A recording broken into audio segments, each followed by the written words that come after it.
মৰমৰ শিক্ষাৰ্থীসকল, ইতিমধ্যে আমি তোমালোকৰ পাঠ্যপুথিৰ প্ৰথম অধ্যায় অৰ্থাৎ শিক্ষাৰ ধাৰণা আৰু লক্ষ্য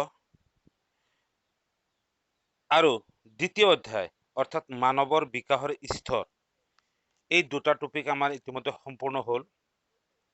আৰু শিক্ষাৰ ধাৰণা আৰু লক্ষ্য এই টপিকৰ পৰা তোমালোকৰ এই অধ্যায়টোৰ পৰা তোমালোকৰ ফাইনেলত 15 মাৰ্ক আহিব আৰু মানৱৰ বিকাশৰ স্তৰৰ পৰা তোমালোকৰ 10 মাৰ্ক আহিব।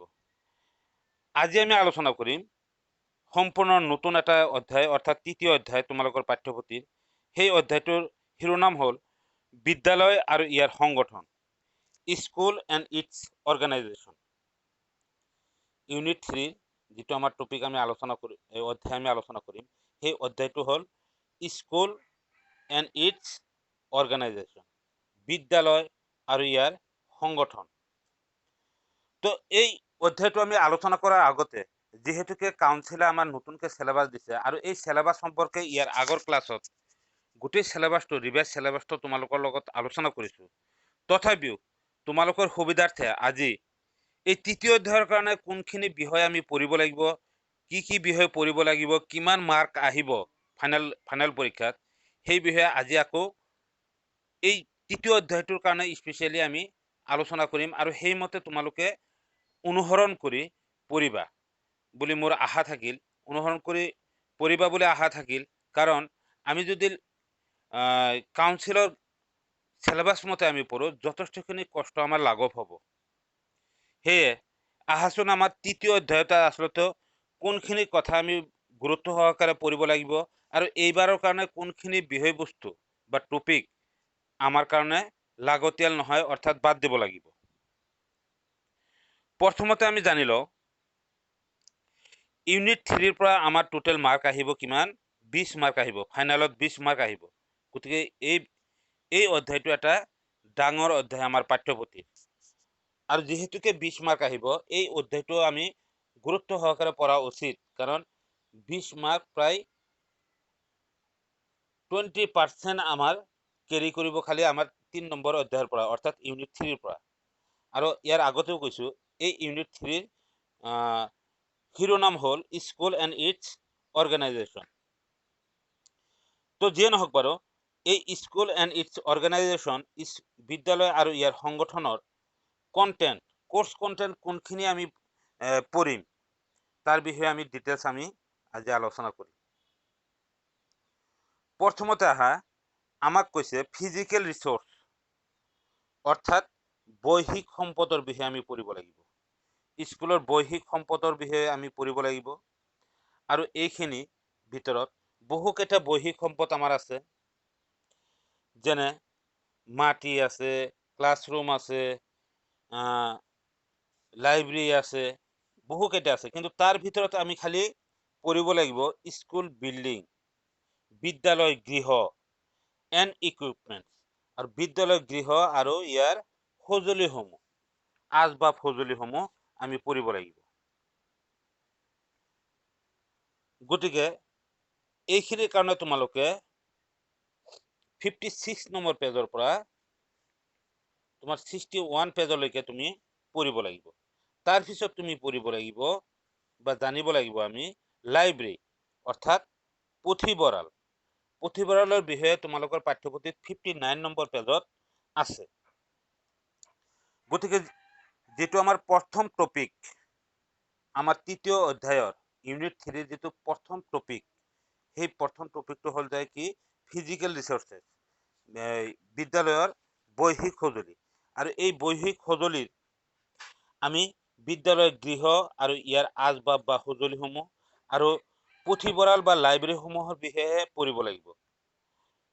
আমি বাদ দিব লাগিব কোনখিনি?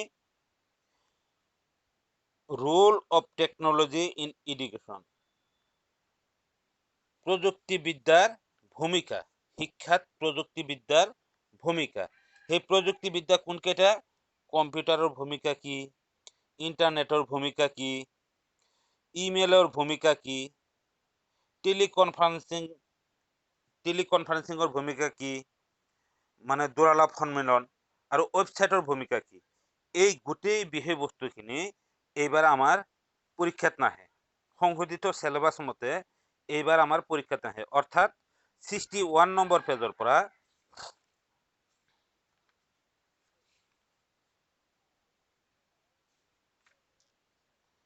72 পেজলৈকে 61 নম্বৰ পেজৰ পৰা 72 পেজলৈকে এইখিনি বিষয়বস্তুৱে এইবাৰ আমি অধ্যয়নত সামৰি নলওঁ, কাৰণ কাউন্সিলে যিটো আমাৰ এই কোভিড মহামাৰীৰ কাৰণে কিছু সকাহ দিছে, অৰ্থাৎ 30% কোৰ্চ কমাইছে, তাৰ ভিতৰত এইখিনিও আছে। এতিয়া আহা আমি ছেকেণ্ড যিটো টপিক, ছেকেণ্ড টপিকটো কি কৈছে, multiple role of teacher as a motivator, facilitator, counsellor and innovator, অৰ্থাৎ শিক্ষকৰ ভূমিকা। এইখিনি আছে তোমালোকৰ 72 নম্বৰ পেজৰ পৰা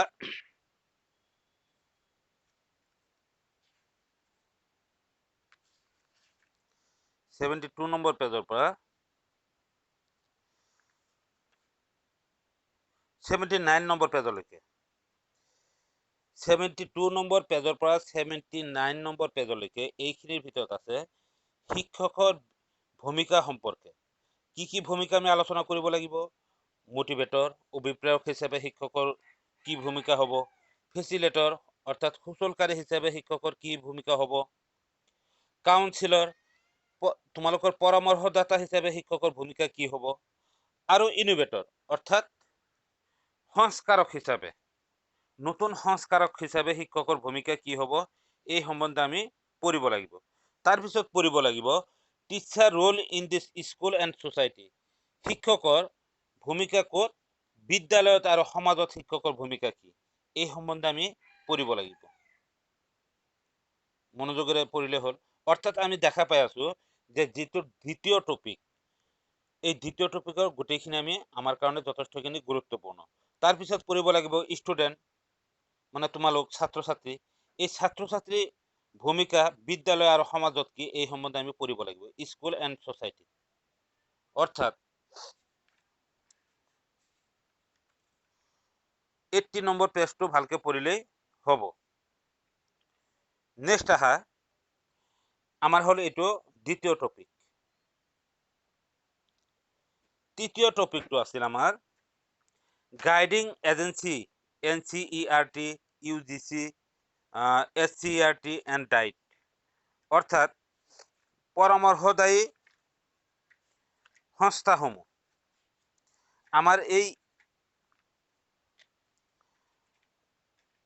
বিদ্যালয় আৰু সংগঠন বা আমাৰ শিক্ষা কাৰ্য পৰিচালনা কৰাৰ কাৰণে বিভিন্ন ধৰণৰ সংগঠনৰ আণ্ডাৰত আমি থাকোঁ। তাৰ ভিতৰত NCERT, যিটো নেকি আমাৰ স্কুলীয়া শিক্ষা ব্যৱস্থাটো পৰিচালনা কৰে, UGC বিশ্ববিদ্যালয় অনুদান আয়োগ, যিটো নেকি আমাৰ উচ্চ শিক্ষাটো পৰিচালনা কৰে, SCERT যিটো আমাৰ ৰাজ্যিকভাৱে স্থাপিত হোৱা এটা সংস্থা, অৰ্থাৎ NCERTৰ এটা ভাগ, যি নেকি আমাৰ ৰাজ্যৰ শিক্ষা ব্যৱস্থাটো পৰিচালনা কৰে, এণ্ড ডাইট আৰু ডাইট জিলা শিক্ষা সংস্থা।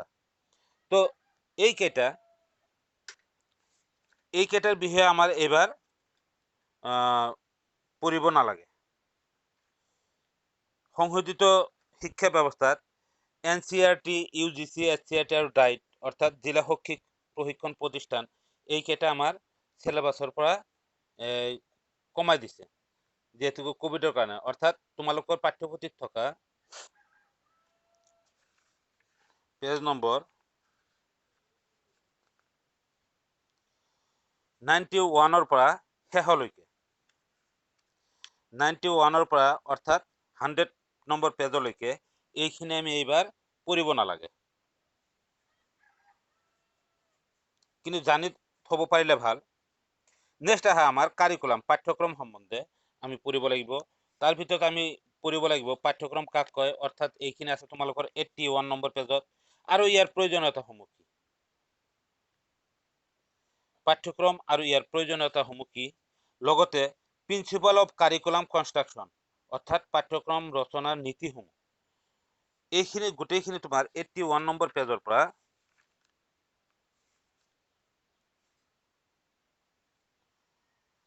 88 নম্বৰ পেজলৈকে আছে। এইখিনি আমি মনোযোগেৰে পঢ়িম আৰু এইটো হ'ল আমাৰ 4 নম্বৰ টপিক কাৰিকুলামটো। আৰু 4 নম্বৰ টপিকৰ যিটো শেষ অংশ অৰ্থাৎ কো কাৰিকুলাৰ এক্টিভিটি সহ পাঠ্যক্ৰমিক কাৰ্যসূচী এইখিনি এইবাৰ আমাৰ কাৰণে পৰীক্ষাৰ কাৰণে গুৰুত্বপূৰ্ণ নহয়। সেইখিনি আছে তোমালোকৰ 88 নম্বৰ পেজৰ পৰা 91 নম্বৰ পেজলৈকে। গতিকে মৰমৰ শিক্ষাৰ্থীসকল তোমালোকে ভালদৰে মনোযোগেৰে এই তৃতীয় অধ্যায় অৰ্থাৎ ইউনিট 3টো